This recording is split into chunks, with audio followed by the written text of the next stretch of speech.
কল্পনা করুন এমন এক শহরের কথা যাদের অঢেল টাকা আর দম্ভ আকাশ ছুঁয়েছিল। তারা ভেবেছিল তাদের বিশাল রাজপ্রাসাদ আর ব্যবসার সিন্ডিকেট দিয়ে দুনিয়ার সব কিছু কিনে নেওয়া যায়। কিন্তু হঠাৎ একদিন আকাশ থেকে নেমে এলো এমন এক আযাব যা তাদের কোনো ক্ষমতাই রুখতে পারল না।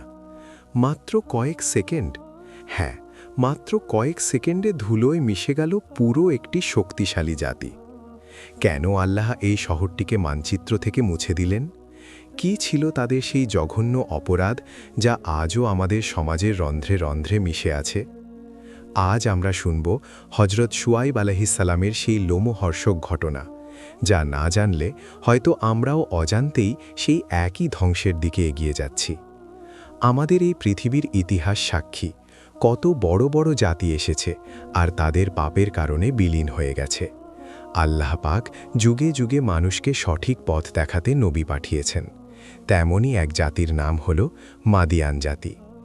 আজকের জর্ডান আর সৌদি আরবের উত্তর পশ্চিম দিকে লোহিত সাগরের ঠিক পাশেই ছিল এই উর্বর মাদিয়ান শহর।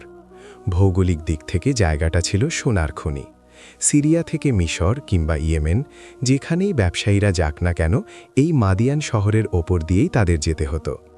আল্লাহ তাদের 2 হাত ভরে দিয়েছিলেন। চারিদিকে ছিল সবুজ ফসল, ফলের বাগান আর ব্যবসার অঢেল টাকা। তাদের জীবনে কোনো অভাব ছিল না বললেই চলে।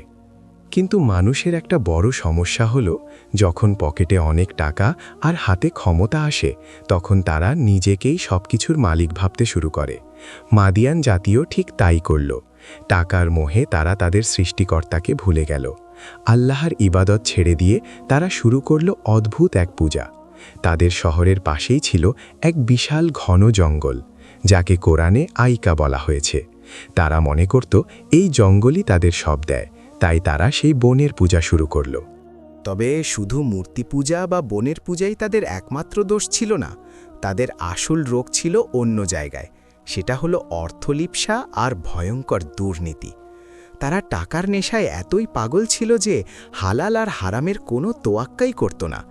ব্যবসা মানেই ছিল তাদের কাছে মানুষের রক্ত চুষে খাওয়া, আর তাদের সবচেয়ে বড় নেশা ছিল ওজনে কম দেওয়া। জানেন তারা কি করত? তাদের বাজারে 2 রকমের পাল্লা বা বাটখারা থাকত।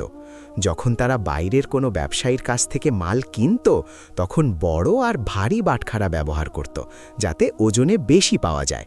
আর যখন কোনো সাধারণ গরিব মানুষ বা অন্য কারোর কাছে মাল বিক্রি করত, তখন সুকৌশলে ছোট বাটখারা ব্যবহার করত, যাতে ক্রেতা ঠকে যায় আর তাদের লাভ বেশি হয়। সাধারণ মানুষ এই প্রকাশ্য চুরি বুঝত ঠিকই, কিন্তু ভয়ে কেউ মুখ খুলতে পারত না। কারণ মাদিয়ান শহরের নেতারা ছিল অত্যন্ত শক্তিশালী, অহংকারী আর নিষ্ঠুর। কেউ প্রতিবাদ করলেই তার উপর চলত পৈশাচিক অত্যাচার।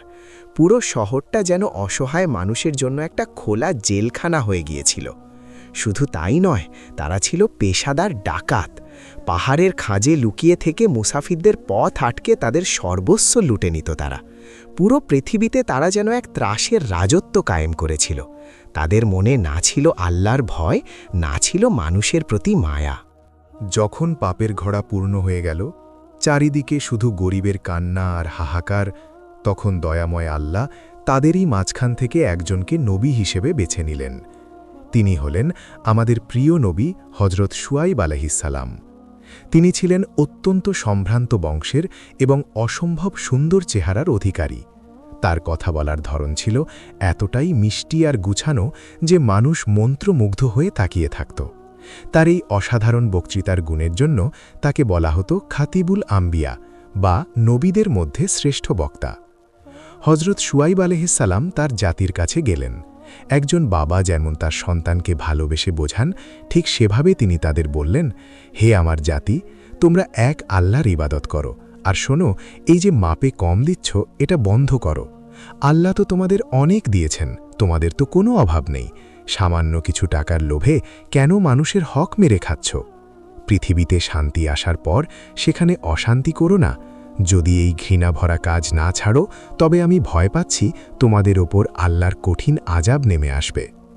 তিনি তাদের যুক্তি দিয়ে বোঝালেন যে হারাম পথে কামানো এই টাকার পাহাড়ে কোনো শান্তি নেই। তিনি তাদের সতর্ক করে বললেন, রাস্তার মোড়ে বসে মানুষকে ভয় দেখিও না। মনে করে দেখো, একসময় তোমরা কত কম ছিলে, আল্লাহ তোমাদের কত বাড়িয়ে দিয়েছেন। আর কৌমে লুত বা কৌমে নুহের কথা ভাবো, তাদের পরিণতি কি হয়েছিল। লুত জাতির ধ্বংসের জায়গা তো তোমাদের খুব কাছেই। শুয়ায়েব আলাইহিসসালামের এই দরদভরা কথা শুনে সেই অহংকারী নেতারা হো হো করে হাসতে লাগল। তাদের চোখে টাকার পর্দা পড়ে গিয়েছিল। তারা ঠাট্টা করে বলল, হে শুয়ায়েব, তোমার নামাজ কি তোমাকে এটাই শেখায় যে আমাদের বাপদাদাদের দেবদেবী ছেড়ে দিতে হবে? আর আমাদের নিজেদের টাকা আমরা কিভাবে খরচ করব সেটা কি তুমি বলে দেবে? তুমি নিজেকে খুব বড় বুদ্ধিমান মনে করছো, তাই না?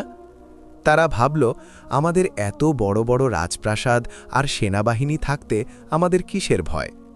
তারা বুঝতে পারেনি যে আল্লাহর আযাব যখন আসে তখন কোনো দেয়ালই বাঁচাতে পারে না। শুয়ায়েব আলাইহিসসালাম ধৈর্য ধরলেন। তিনি দিন রাত তাদের বোঝাতে লাগলেন। তারা তাকে গালি দিত, অপমান করত, কিন্তু তিনি শান্তভাবে বলতেন, আমি তোমাদের কাছে কোনো টাকা চাইছি না, আমার পারিশ্রমিক আল্লাহ দেবেন, তোমরা শুধু দুর্নীতি ছাড়ো। কিন্তু তারা উল্টো ঈমানদারদের ওপর অত্যাচার শুরু করল। তারা নবীকে হুমকি দিয়ে বলল, শুয়ায়েব, তোমার কথা আমরা বুঝিও না, বুঝতে চাইও না, তুমি তো আমাদের চোখে একদম দুর্বল। তোমার বংশের লোকজনের ভয় না থাকলে আমরা তোমাকে পাথর মেরে শেষ করে দিতাম। হজরত শুয়ায়েব আলাইহিসসালাম কষ্ট পেয়ে বললেন, তোমাদের কাছে কি আল্লাহর চেয়ে আমার বংশের লোকজনের দাম বেশি হয়ে গেল? ঠিক আছে, তোমরা তোমাদের কাজ করো, আমিও আমার কাজ করি, খুব শীঘ্রই দেখবে কার ওপর আযাব আসে। তখন ওই নেতারা সরাসরি চ্যালেঞ্জ করে বসল, তুমি যদি সত্যিই নবী হও তবে আসমানের এক টুকরো আমাদের ওপর ফেলে দাও তো দেখি। যখন মানুষ স্বয়ং সৃষ্টিকর্তাকে চ্যালেঞ্জ করে বসে তখন চূড়ান্ত বিচার শুরু হয়। শুয়াইব আলাইহিসসালাম বুঝতে পারলেন এদের আর ফেরার পথ নেই। তিনি ভারাক্রান্ত হৃদয়ে তাদের কাছ থেকে সরে গেলেন, আর ঠিক তখনই শুরু হলো সেই ভয়ঙ্কর আযাব। আল্লাহ প্রথমেই ঝড় পাঠাননি, তিনি তাদের এলাকার সমস্ত বাতাস বন্ধ করে দিলেন। শুরু হলো এক অসহ্য গরম। টানা 7 দিন এমন দাবদাহ চলল যেন মনে হচ্ছিল পুরো শহরটাকে একটা জ্বলন্ত ওভেনের ভেতর ঢুকিয়ে দেওয়া হয়েছে। গাছের পাতা পুড়ে কালো হয়ে গেল, কুয়া আর নদীর পানি আগুনের মতো টকবক করে ফুটতে লাগল। মানুষ একটু বাতাসের জন্য কুকুরের মতো হাঁপাতে লাগল। যারা একসময় গরিবের রক্ত চুষে টাকা জমিয়েছিল, আজ তারা এক ফোঁটা বাতাসের জন্য ভিখারি হয়ে গেল। 8 দিনের মাথায় আকাশে দেখা গেল এক ঘন কালো মেঘ। গরমের চোটে পাগল হওয়া মানুষগুলো ভাবল, এই তো বৃষ্টি আসছে। তারা আনন্দে চিৎকার করে ঘর থেকে বেরিয়ে এলো। ধনী গরিব নেতা সবাই ওই বিশাল কালো মেঘের নিচে এসে জড়ো হলো। তারা একে অপরকে ডাকতে লাগল, জলদি আসো, এখানে ঠান্ডা বাতাস বইছে। কিন্তু তারা জানত না ওটা ছিল আল্লাহর আযাবে জুল্লা বা ছায়াদানকারী মেঘের আযাব। যখন সবাই মেঘের নিচে আসলো, হঠাৎ সেই মেঘের ভেতর থেকে এমন এক বিকট গর্জন বের হলো যে মানুষের কানের পর্দা ভেজে গেল আর কলিজা ছিঁড়ে টুকরো হয়ে গেল। আকাশ থেকে পানির বদলে ঝরতে লাগলো দাউ দাউ করে জ্বলা আগুনের ফুলকি, আর ঠিক সেই মুহূর্তে পায়ের নিচের মাটি প্রচণ্ড জোরে কাঁপতে শুরু করল।